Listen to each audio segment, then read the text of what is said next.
Hello friends, welcome to Jeevanya's kitchen. Friends, இன்றைக்கி நம்ம ரொம்ப சிம்பிளான முறையில் நல்லா டேஸ்டியான காரசாரமான வெங்காய சட்னி எப்படி செய்கிறதுன்னு பார்க்க போகிறோம். இந்த சட்னி இட்லி தோசைக்கு மட்டும் இல்லைங்க, ஆப்பம் பணியாரம்னு எல்லாத்துக்குமே ரொம்ப பொருத்தமாக இருக்கும். செய்கிறதுமே ரொம்ப ஈஸி தான். இது எப்படி செய்கிறதுங்கிறத பார்க்குறதுக்கு முன்னாடி நம்ம சேனல் ஜீவன்யாஸ் கிச்சனை மறக்காமல் சப்ஸ்கிரைப் பண்ணி பக்கத்தில் இருக்க பெல் சிம்பிளையும் கிளிக் பண்ணிக்கோங்க. இந்த சட்னி செய்ய ஸ்டவ்வில் ஒரு கடாய் வச்சுட்டு அதில் 1 டீஸ்பூன் எண்ணெய் சேர்த்துக்கோங்க. எண்ணெய் காஞ்சதும் இதில் 2 டேபிள் ஸ்பூன் உளுத்தம்பருப்பு சேர்த்துக்கோங்க. வெள்ளை உளுந்து கருப்பு உளுந்து எது வேணாலும் சேர்த்துக்கலாம். சேர்த்துட்டு ஸ்டவ்வை மிதமான தீயிலே வச்சுட்டு உளுந்து லைட்டாக நிறம் மாறி செவக்கிற அளவுக்கு வறுத்து விட்டுருங்க. ரொம்ப செவக்க வேண்டாம். பாருங்கள், லைட்டாக நிறம் மாறி செவந்து வந்திருக்கு. இப்போ இதில் ஒரு நெல்லிக்காய் சைஸ் புளி சேர்த்துக்கோங்க. கூடவே காரத்துக்காக ஒரு 10 வரமிளகாய், கொஞ்சமாக கருவேப்பிலையும் சேர்த்துருங்க. சேர்த்துட்டு இது எல்லாமே நல்லா ஒன்று போல் செவந்து வர அளவுக்கு வறுத்து விட்டுருங்க. மிளகாய் பருப்பு எல்லாமே நல்லா செவந்து வரட்டும்.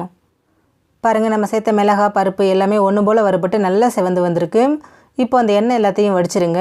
வடிச்சிட்டு அந்த மிளகாய் பருப்பை மட்டும் தனியாக ஒரு பாத்திரத்துக்கு மாற்றி வச்சுடுங்க. இது நல்லா ஆறட்டும். நான் இன்றைக்கி இதை டைரெக்டாக அப்படியே மிக்சர் ஜாருக்கு மாற்றிக்கிறேன். இப்போ அதே கடாயில் திரும்பவும் 1 டீஸ்பூன் எண்ணெய் சேர்த்துக்கோங்க. எண்ணெய் காஞ்சதும் இதில் ஒரு 10 பல் பூண்டு, ஒரு 20 சின்ன வெங்காயத்தை கட் பண்ணி சேர்த்துக்கோங்க. கூடவே 1 டீஸ்பூன் கல்லுப்பு சேர்த்துக்கிறேன். சேர்த்துட்டு ஸ்டவ்வை மீடியம் ஃப்ளேம்லேயே வச்சுட்டு இதை நல்லா வதக்கி விடுங்க. வெங்காயம் ரொம்ப நிறம் மாறி வரணும் அப்படிங்கிற அவசியம்லாம் கிடையாது.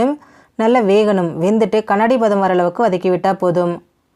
பாருங்கள், வெங்காயம் நல்லா வெந்து வந்திருக்கு. நல்லா கண்ணாடி பக்குவத்துக்கு வந்திருக்கு பாருங்கள். இப்போ இதை ஸ்டவ்லேருந்து எடுத்துகிட்டு அப்படியே வைங்க, நல்லா ஆறட்டும்.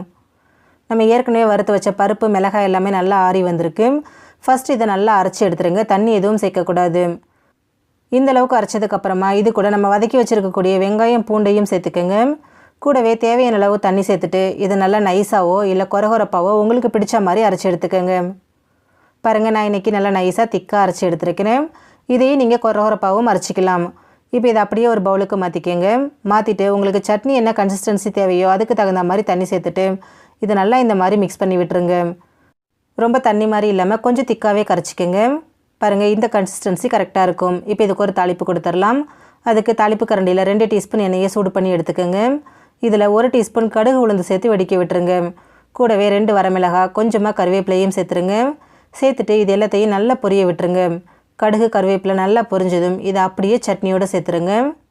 அவ்வளோதான் ஃப்ரெண்ட்ஸ், ரொம்பவே டேஸ்டியான காரசாரமான வெங்காய சட்னி ரெடி ஆகிடுச்சு. ஃப்ரெண்ட்ஸ், நீங்களும் இந்த ரெசிபியை ட்ரை பண்ணி பாருங்கள். ட்ரை பண்ணி பார்த்துட்டு உங்களோட கருத்துக்களை கமெண்ட் பாக்ஸில் மறக்காமல் கமெண்ட் பண்ணுங்கள். உங்கள் ஃப்ரெண்ட்ஸ் அண்ட் ஃபேமிலி மெம்பர்ஸோடு இந்த வீடியோவை ஷேர் பண்ணுங்கள். அப்படியே இந்த வீடியோவுக்கு ஒரு லைக் கொடுத்துட்டு நம்ம சேனல் ஜீவன்யாஸ் கிச்சனை மறக்காமல் சப்ஸ்கிரைப் பண்ணி பக்கத்தில் இருக்க பெல் சிம்பிளையும் கிளிக் பண்ணிக்கோங்க. அப்போ தான் நான் போடுற வீடியோஸோட நோட்டிஃபிகேஷன்ஸ் உடனுக்குடனே உங்களுக்கு வரும். தேங்க்யூ.